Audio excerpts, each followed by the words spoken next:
And this is good choreography.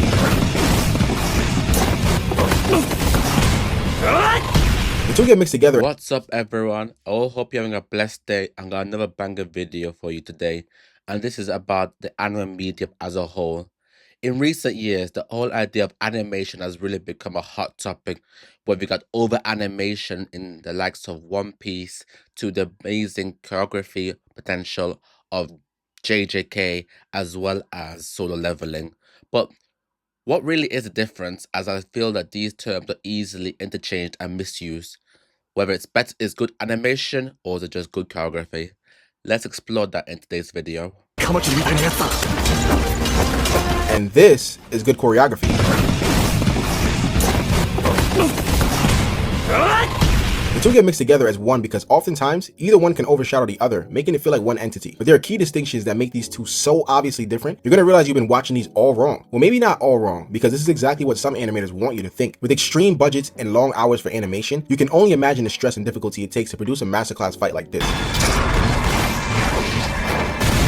But is this fight mostly good animation, good choreography, or both? Well, just because it looks smooth doesn't mean the animation is good. And just because the animation is good doesn't mean the choreography is either. You have to ask yourself, what's actually happening on screen? Are we just watching some squiggly lines that look vibrant? Or are we watching two individuals trade punches in an impactful manner? To differentiate between the two, let's first define that. So what is animation? Well, animation is the art of creating the illusion of movement by displaying a sequence of static images or frames rapidly one after another. It's not just about making something move, it's about how it moves. Is it smooth? Is it visually appealing? Does it feel like it meshes well in the world with everything else? Versus choreography, it refers to the careful planning and I really like the idea of it being smooth. It's what makes a great fight scene. It all well and good, X happening, then Y happening, Z happening. But it's about what happens in between those transitions, what really makes a fight scene really pop. And it's things being done in sequence and with meaning rather than just being done all over the place just to add dramatic effect or flair. It has to have a purpose behind why it's there to begin with. It's a key thing about animation.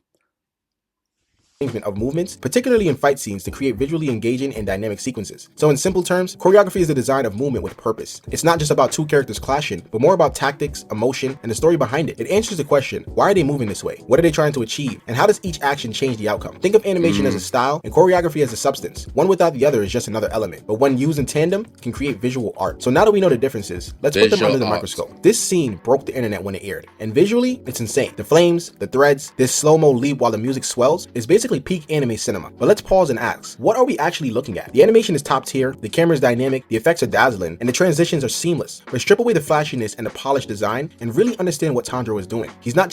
It's one of these. This fight may generally be the greatest depiction of high diff in all of anime. But let me know in the comments below, what is a better depiction of high diff in anime?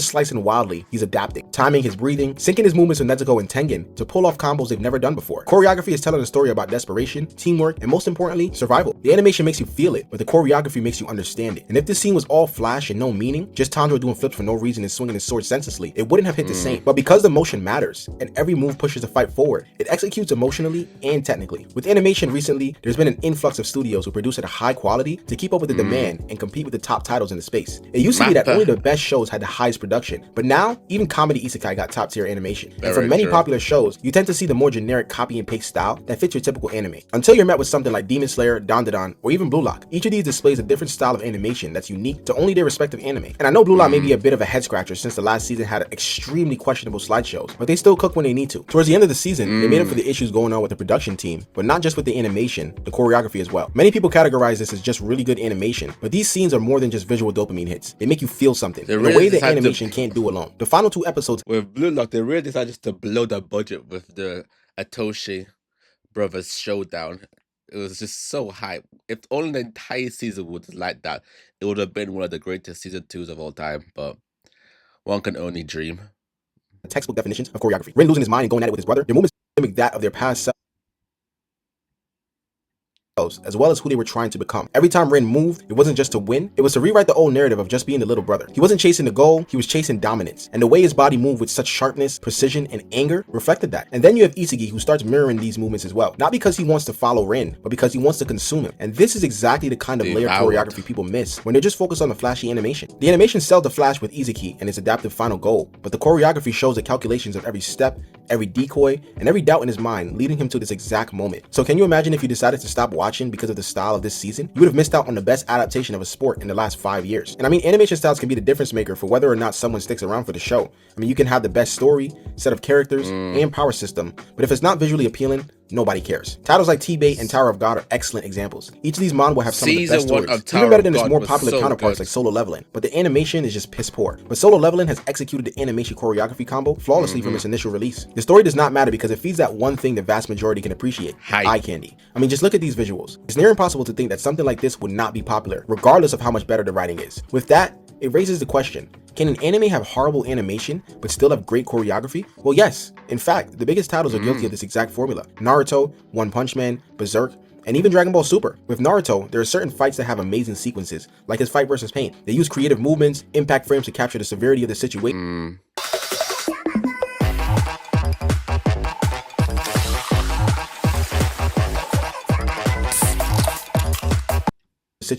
But if you truly nitpick at this fight, the animation was pretty bad. Aside from the basic pausing and seeing horrible frames, the entire fight was camouflaged by the actual fighting itself. Just give it a second and it'll make sense. When giving the animators more room creatively, they use less polish and add more meaningful movement that will have a higher impact on what's actually happening on screen. Because the truth is, clean lines are optional, but the clarity of the motion is not. Take One Punch Man Season 2 for instance. The budget took a nosedive, the frames got chunky, and people yelled animation downgrade. But if you watch Garo's alley fight, it tells a different story. The camera barely moves, the lighting's low, yet every dodge, sweep, and counter tells you exactly who's controlling the tempo. That's choreography carrying bad animation. The same deal with Dragon Ball Super's early episodes. Remember when Goku fought Beerus and... That's the truth. I can't lie. In terms of the Naruto example, I feel that's a poor example because the animation is still good, because you also have to consider the time of which it was first released.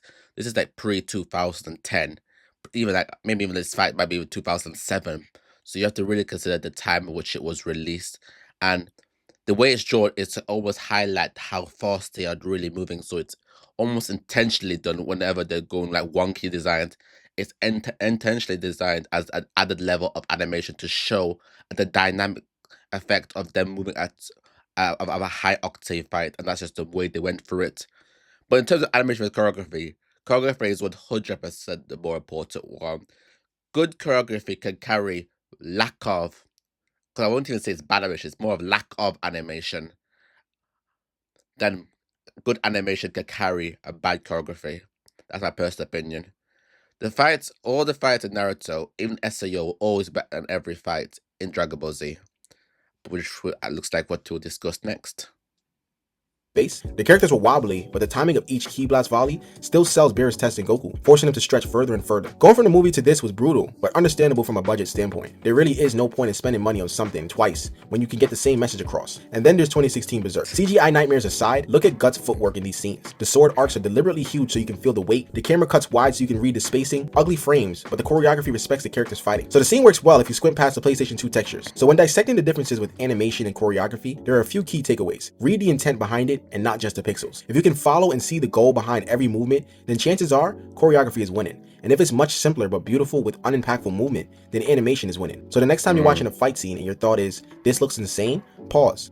Ask yourself, is it just pretty or is it saying something? Because when animation and choreography actually work well and style meets the substance, you get the scenes that do more than just look good. You get moments that actually push the story and the characters forward. And that's the difference between a good and a great one. And once you start seeing it like this, you'll realize it's not just about what moves on screen, it's about why it moved. Because in anime, motion is connected to emotion. And the best scenes don't just show you the fight, they make you feel. Very true. Where's the sound gone? Must have been removed. But yeah, very true. Good video and good and well broken down. And I do agree. Animation and choreography, more than ever in the current landscape of anime, are more important, especially animation sides. It's gonna make or break the series. It doesn't matter how well the story is, how well the story is, how great the world building is, how in depth the characters might be, how great the character arcs, the dialogue. None of it matters if the animation and the choreography are just terrible. I mean, he made a perfect example. People say T-Bait is a great story, and even Tower of God, amazing story. But both of them pale in comparison to Soul Level in terms of the whole manga, because the animation is just not there.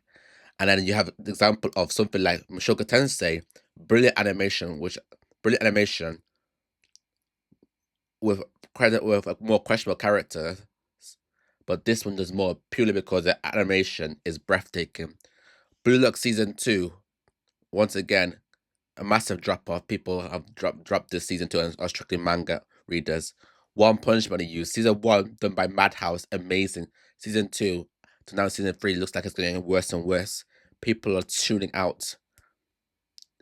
At the end of the day, the animation is so key. It's why stuff like Fate is so popular, because it doesn't matter. People want to see spectacle more than they want to see story. At the end of the day, that's why we watch. That's why we watch anime to begin with.